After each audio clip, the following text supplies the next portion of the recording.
Graça e paz a todos, Pastor Flávio Soares aqui, em mais um devocional Caminhando com Cristo. Para você que está conosco pela primeira vez, seja muito bem-vindo. E você que já nos acompanha pelas mídias sociais, seja muito bem-vindo e traga mais um. No vídeo de hoje nós vamos falar sobre as consequências de uma cura de um aleijado no Templo Formosa, no qual Pedro e João manifestaram a glória de Deus. A importância de um devocional.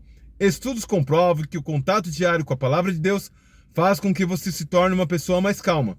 Sendo assim, você é capacitado para controlar os seus impulsos e as suas emoções, vencendo vícios e comportamentos inadequados. Existem relatos que o contato diário com a palavra de Deus pode até mesmo trazer cura física para o seu corpo e para a sua mente. Para que você possa compreender melhor a história de hoje, vamos de vídeo! Atos dos Apóstolos, capítulo 4, verso 18 ao 21. Essa é a mensagem do Caminhando com Cristo para o dia de hoje. E chamando-os, disseram-lhes que absolutamente não falasse nem ensinasse no nome de Jesus. Respondendo eles, porém, Pedro e João, lhes disseram: julgai vós se é justo diante de Deus ouvir antes a vós do que a Deus. Porque não podemos deixar de falar do que temos visto e ouvido. Mas eles ainda ameaçavam mais, e não achando motivos para os castigar, deixaram ir, por causa do povo, porque todos glorificavam a Deus, pelo que acontecera. Pedro e João foram para o templo orar, e na porta do templo chamado Formosa, tinha um homem que mais de 40 anos mendigava, por causa que era aleijado, e através do poder que há no nome de Jesus, ele foi curado. E isso, ao invés de repercussionar para o bem, acabou repercussionando para o mal. Os líderes religiosos da época, movidos de inveja, queriam barrar o mover de Deus através da vida de Pedro e João e os demais discípulos do Senhor. Mas isso não deu em nada, porque a multidão glorificava a Deus cada vez mais. Quando eles foram questionados com que poder e autoridade faziam aquele prodígio e maravilha, Pedro, cheio do Espírito Santo, declarou: através do nome de Jesus Cristo, aquele que vocês mataram, mas Deus ressuscitou no terceiro dia.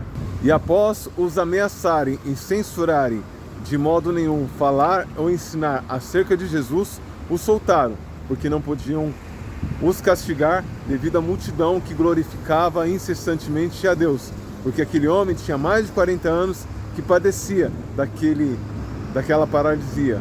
Trazendo para os dias de hoje, nós temos muitas lições, mas eu vou dar ênfase a duas. Muitas das vezes nós somos perseguidos por causa das atitudes erradas que temos ou por causa de um passado de coisas erradas que fizemos. Pedro e João, eles estavam sendo perseguidos e foram presos por causa de um milagre que aconteceu através do nome de Jesus.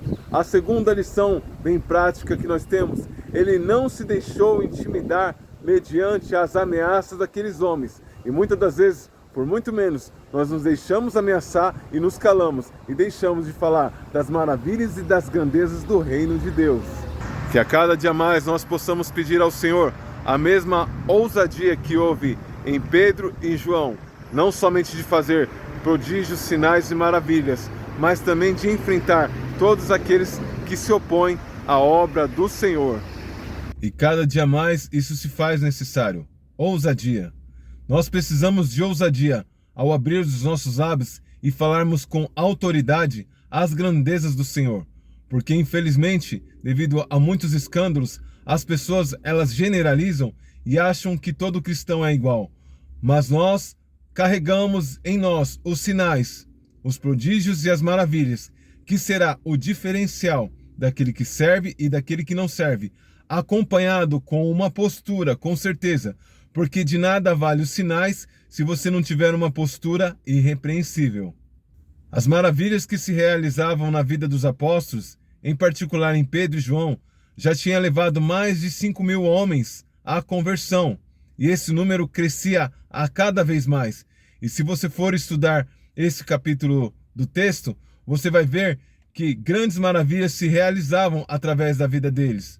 As pessoas elas levaram as macas com os enfermos, doentes e endemoniados pelo caminho, e somente a projeção da sombra de Pedro fazia com que todos eles recebiam a vitória e as suas curas. Os tempos mudaram, as pessoas mudaram, mas o nosso Deus, ele é eterno. Ele não precisa de mudar porque ele já é perfeito. Ele é o mesmo ontem, hoje e sempre será eternamente. E o mesmo poder que se manifestava nos discípulos e em Cristo se manifesta nas nossas vidas também nos dias de hoje. É para nós também. Mas para isso é necessário busca, é necessário ousadia, é necessário renúncia, é necessário que ele cresça e que eu diminua. Que eu e você possamos sempre pedir para o Senhor oportunidades como essa e não somente isso, ousadia para falarmos de forma intrépida as grandezas da casa do Senhor e nós possamos fazer com que muitas e muitas pessoas se acheguem aos pés de Cristo. Lembrando que nós temos uma grande vantagem. Nós temos a tecnologia da internet para espalhar a mensagem o mais rápido possível. Eles não. Eles, com as suas limitações, eles demoravam meses e até anos para levar a mensagem para as pessoas. Nós, num único clique, conseguimos compartilhar com tantas e tantas pessoas, até mesmo do outro lado do continente, até mesmo do outro lado do planeta. Então, que nós venhamos fazer jus de toda essa tecnologia e venhamos fazer com que o reino de Deus venha a ser conhecido na terra. Lembre-se sempre, ninguém vence sozinho. Compartilhe esse vídeo com o máximo de pessoas. Que Deus te abençoe. Até o próximo vídeo!